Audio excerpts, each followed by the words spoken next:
நாம இன்னைக்கு pen 10 protector of எர்த்ன்ற ஒரு கேம் பத்தி தான் பார்க்க போறோம். இந்த கேம் வந்து பாத்தீங்கன்னா 2007ல ரிலீஸ் ஆச்சு. சரி ஓவரா பேசாம ஸ்ட்ரைட்டா ஸ்டோரிக்குள்ள போயிடலாம். இந்த ஸ்டோரி லைன் வந்து பாத்தீங்கன்னா பென் 10 கிளாசிக்ல வர சீசன் 3க்கு சீசன் 4க்கு நடுவுல நடக்கிற விஷயம் தான். ஒரு நாள் நைட் வந்து பாத்தீங்கன்னா கிராண்ட் கேனியன்ற இடத்துல பென் வந்து பாத்தீங்கன்னா கிராண்ட் பாவோட ரஷ் பக்கெட்ல வந்து படுத்து தூங்கிட்டு இருப்பாரு. அப்போ ஒரு வண்டு மாதிரி ஒரு ரோபோட் வந்து பாத்தீங்கன்னா ஆம்னிட்ரிக்ஸ் உள்ள வந்து உட்காருது. அந்த ரோபோட் வந்து பாத்தீங்கன்னா பென் வாட்ச்ல இருக்கிற அந்த டிஎன்ஏ சாம்பிள்ஸ் எல்லாம் எடுத்துக்குது.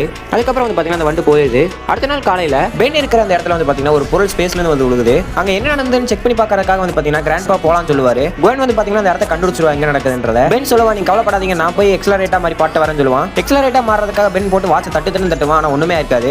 என்னாச்சு ஆம்னிட்ரிக்ஸை பார்த்தா வெறும் ரெண்டே ஏலியன்ஸ் மட்டும் தான் இருக்கு. ஒன்னு வந்து பாத்தீங்கன்னா 4 ஆர்ம்ஸ், ரெண்டாவது வந்து பாத்தீங்கன்னா ஹீட் பிளாஸ்ட். அதுக்கப்புறம் நம்ம அந்த இடத்துக்கு போய் பார்ப்போம். அங்க ஒரு ஜெயண்ட் ரோபோட் வந்து நிக்கும். அது என்ன வில்கேக்ஸோட ஒரு மெக்கோட்ராய்ட்ஸ்ல ஒன்னு. அது கூட நம்ம பென் வந்து பாத்தீங்கன்னா பயங்கரமா சண்டை போடுவாரு. கடைசியில் நம்ம பென் தான் ஜெயிப்பாரு. அப்ப அந்த ஜெயண்ட் ரோபோட் இருந்து பாத்தீங்கன்னா ஒரு கிரீன் கலர் கிறிஸ்டல் கிடைக்குது. பென் அந்த கிறிஸ்டல் தொட்ட உடனே ஆம்னிட்ரிக்ஸ் அந்த கிரீன் கலர் கிறிஸ்டல் வந்து பாத்தீங்கன்னா அப்சர்வ் பண்ணிருது. அந்த கிரீன் கிறிஸ்டல்னால வந்து பாத்தீங்கன்னா எக்ஸலரேட்டர் வந்து அன்லாக் ஆயிருது. அப்பதான் பென்னுக்கு தெரிய வருது இந்த கிறிஸ்டல்னால தான் இந்த ரோபோட் வந்து பாத்தீங்கன்னா ரொம்ப பவர்ஃபுல்லா இருந்திருக்குன்றத. மிச்சம் இருக்கிற கதையை நம்ம அடுத்த வீடியோல பார்க்கலாம். சோ பாய்.